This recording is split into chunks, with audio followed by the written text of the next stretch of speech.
తెల్లవారుజాముల్లో వెంకటరమణ తండ్రి సుప్రభాతము చేసెను సిరులే రమణ.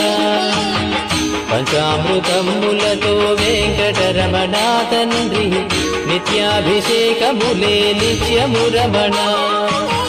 వజ్రమకుటంబుతోను వెంకటరమణ తండ్రి శంకు చక్రధారుడవే తిరుమల రమణ.